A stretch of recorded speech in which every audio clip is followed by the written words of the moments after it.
3. Magnus opens with 1 e4. We have the Sicilian. Is it going to be the open Sicilian? Not really. It's the King's Indian attack that Magnus has played. Maybe he's taking a leaf out of the book of Richard Rapport, who played the same opening against Arjun a few days ago at the Gashimo Memorial. Knight d2 played. Knight comes out to f6. The general idea of this opening with white is to keep your king safe, have some center control, and it's basically a reversed King's Indian defense. a4 played. Arjun plays h6. He's delaying castling with his king. And now after rook e1, he castles it out. Maybe in some ways he's made a luft for the knight here in case white pushes the pawn to e5. That seems to be his plan.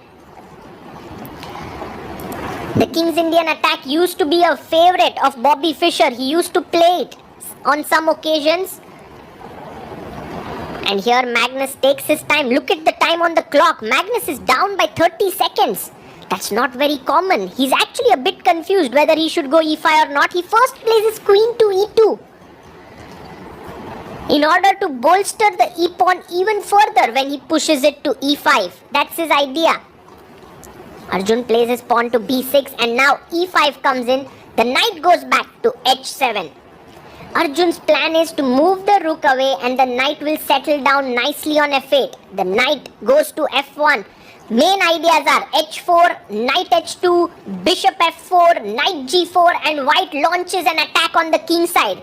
Black must do something on the queen side in order to create counterplay. That's how the battle lines are drawn in the King's Indian attack. Let's see how Arjun continues. Now the time is almost even on the clock. Arjun plays his bishop to a6. Interesting move. He wants to maybe play c4 at some point. But Magnus just pushes his pawn to h4. Because to c4, he can play d4. And the bishop is unprotected here. So the queen keeps attacking it. The c-pawn cannot move ahead.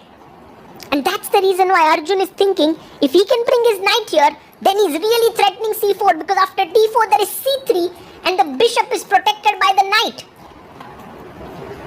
So Arjun plays his knight to b4 and Magnus instantly moves his queen. You see how Magnus is ready with his moves.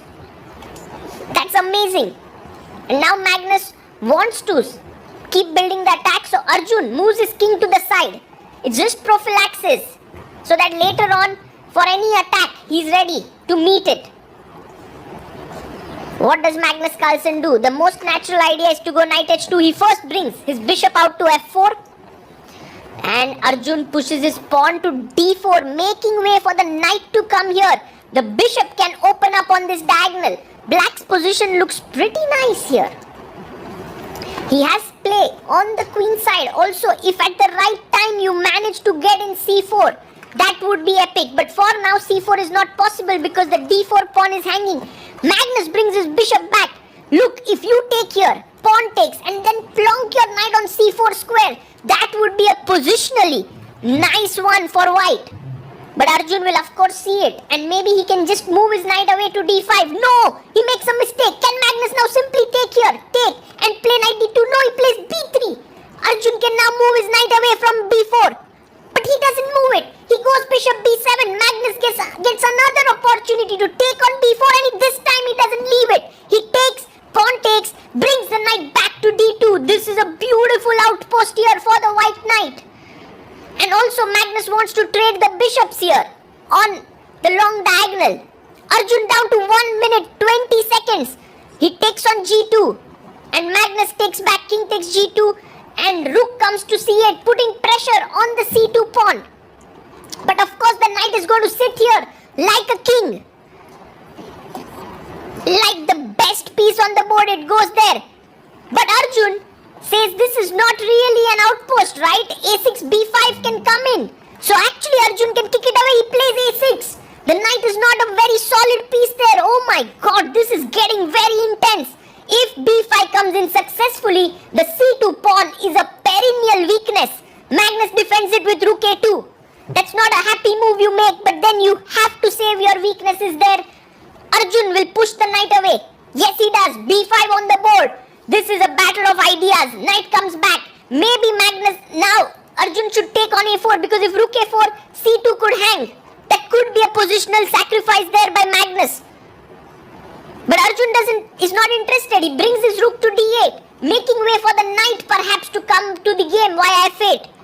Now takes, and the queen comes out to f3. King g8, defending the pawn, not to forget these little tricks there. Magnus now brings his queen up the board, queen e4. If at the right time he can get in g4, g5, that would be a big attack coming in. The knight moves away, knight comes to f3. Suddenly the other knight will come to d2. White's position does look very harmonious for the time being. Bishop comes to c5. Also the rooks can double on the a file. Magnus looking good, knight d2 played, and black brings the knight to d7. Time to double on the a file. Let's do it. Magnus Carlsen does it. Maybe he can enter from a6. Bishop goes back to b6, keeping an eye on the c2 pawn, so Arjun not letting Magnus unleash himself.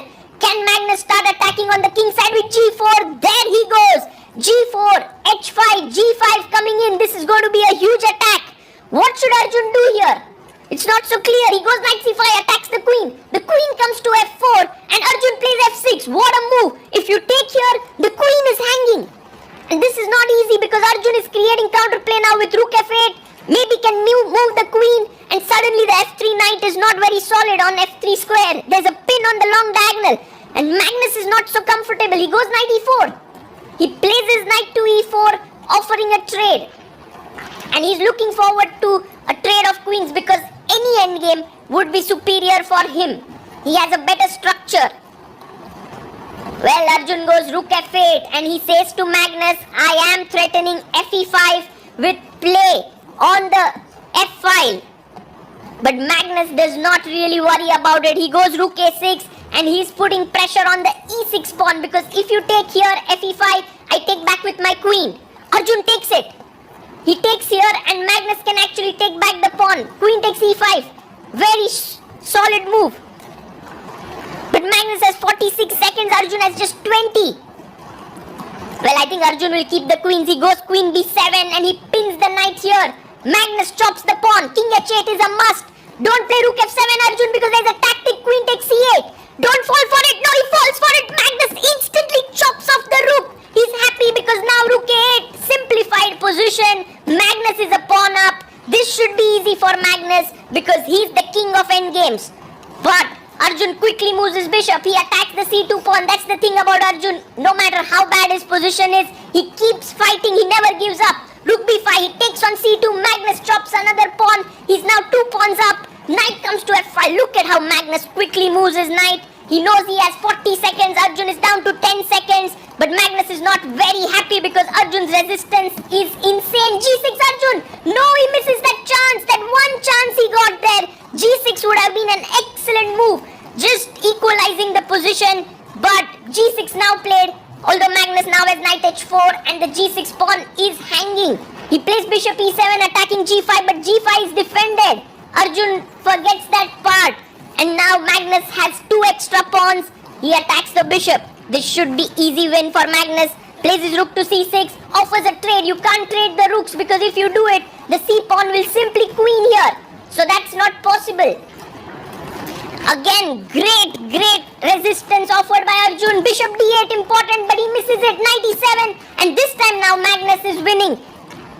There's a fork with the rook and the bishop. He goes rook c1, and now take on c7. He takes it so that, but Arjun's making a queen. No, there's a check. King has to come back. g6 Magnus, and it's a forced mate here because rook g1, you go king f3. No, he misses it. And now Arjun maybe gets another chance. He makes a queen. We have a knight and 3 pawns versus rook position.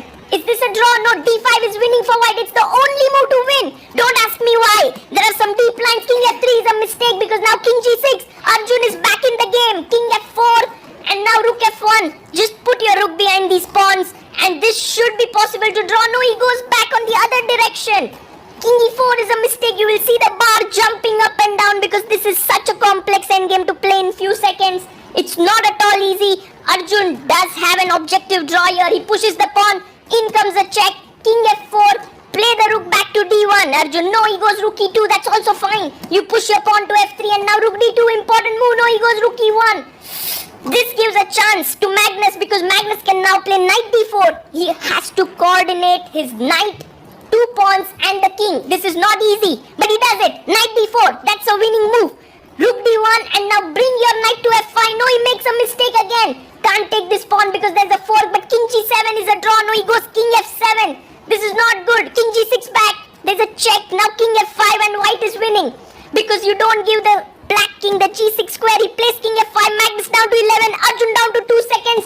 In comes a check. This time the g pawn is queening, and even though he wins the pawn, the g pawn is too strong. Arjun takes here, but Magnus in the end has an extra pawn. He makes a queen and brings his king in, and Arjun resigns. What a game!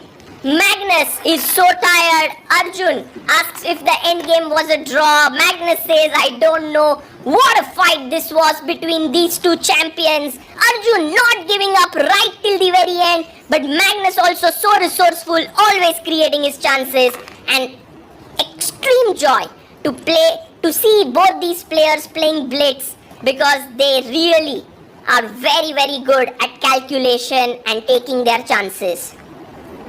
I am sure there will be many, many battles between Magnus and Arjun that we will enjoy in the years to come.